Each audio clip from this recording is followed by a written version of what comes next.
to the organizers for inviting me here to speak.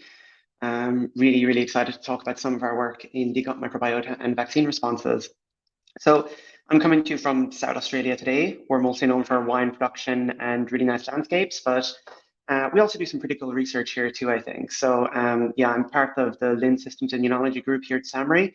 And the project that I'm going to talk to you about today was primarily led by this team, but with collaborators, particularly Helen Marshall's team here in South Australia, and also some collaborators over in Western Australia. I was the lead postdoctoral researcher on the team, but by no means did everything. So just really important to me to acknowledge everyone's input from the outset. So you probably thought I was going to be talking about COVID vaccines today, but I'm not actually. I'm going to be talking about vaccines that are routinely given to infants in early life. Stuff like the pneumococcal vaccine or vaccines for stuff like whooping cough, rotavirus, things like that. So this is an excerpt from the Australian National Immunisation Programme. And many countries around the world will have something really, really similar to this, where infants are given vaccines at several intervals, kind of up to about 2 years of age, give or take.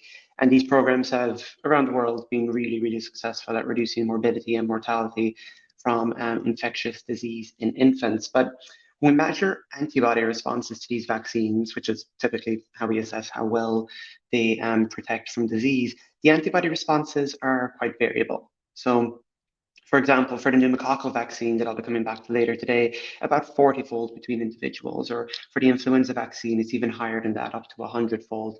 And what's been shown now in the literature is the gut microbiota explains some of this variation in the antibody responses. So this cell-hosted micro paper here on the left, our team published back in 2018, showing that early life antibiotic exposure in mice led to reduced antibody responses to some of those vaccines that are commonly given to infants in early life.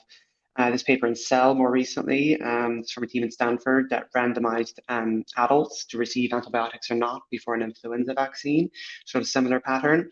And there's now been several studies like this one in gut that have correlated gut microbiota composition with subsequent antibody responses or immunogenicity to particularly COVID vaccines, but several other types of vaccines as well, such as rotavirus.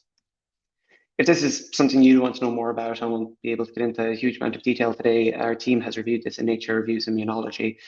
But suffice it to say, there's still a lot of questions in this space. Which vaccines does this relationship exist for? Is it all? Is it some? Is it certain vaccine types? What are the members of the microbiome that are responsible for actually driving this phenotype? And ultimately, what are the actual immune mechanisms that underpin it? And it was with these questions in mind that David and Helen back in 2017 started the Antibiotics and Immune Responses, or AIR study. So this is an observational study, because obviously we didn't want to be randomizing infants to receive antibiotics or not. An observational study where all the infants were healthy, full-term, vaginally delivered. Almost all were breastfed as well. We recruited over 200. And then with our clinical team, monitored ABX exposure, particularly in all the antibiotic exposure I talk about today is really within the sort of first couple of weeks of life.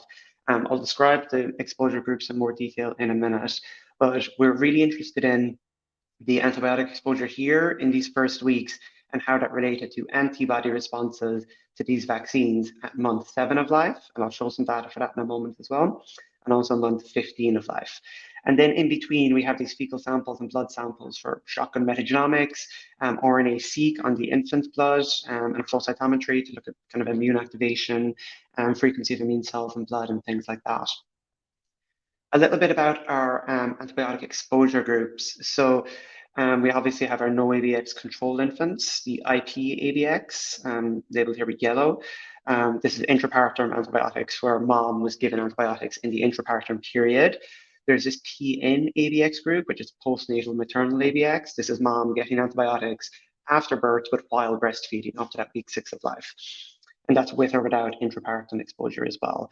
And then there's this neonatal exposure group, which was basically otherwise healthy infants where there was suspected sepsis. And so they were immediately started on 48 hours of direct antibiotics, again, with or without that intrapartum exposure as well.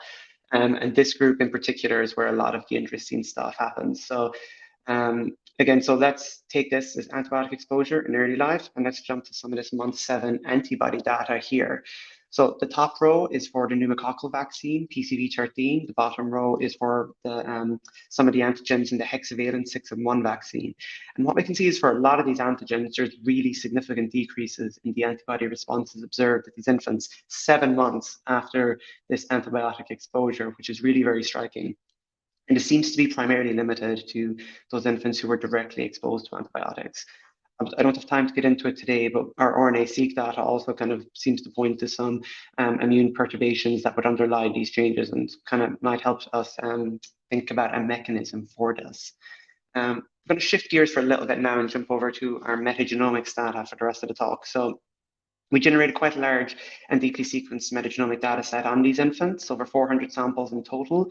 And we also measure bacterial load across all these using the 16S qPCR. I've visualized it here just as a bar plot across everything ordered by taxa to give an idea of kind of the scale of the data and what some of the major taxonomic groups detected are. When we subdivide this by our antibiotic exposure, what we see is in the first weeks of life, we can detect changes related to each of the antibiotic group, actually. Decreases in bifidobacterium following intrapartum antibiotics, some increases in some gram-negatives in the directly exposed group. Out to week 6 of life, however, which is right around the time these infants are being vaccinated, that bifidobacterium decrease actually remains. Here I've just visualized a couple of the species that are driving that association, Bifreve, pseudocantalinum, and so on. And what we saw looking at these data is the pattern is remarkably similar to what we observed in our antibody response data, where this decrease is really only observed in those infants who were directly exposed to antibiotics, which of course led to the question of, is there a correlation between these? And there was actually a bit of both just bacterial load in general, and also particularly members of the Bifidobacterium genus with responses to these vaccines, PCV13 and the 6-in-1 hexavalent vaccine. Again, this is separated by almost 7 months, so it's really quite startling to observe this response or to be able to detect it. But I think while the AIR study is really robustly designed to assess associations with antibiotic responses, we're now kind of down to correlations with individual taxa. And so just to wrap up, we're trying to kind of move some of these into a germ-free model where we're going to be able to more easily assess actual mechanisms, access lymph nodes, and so on.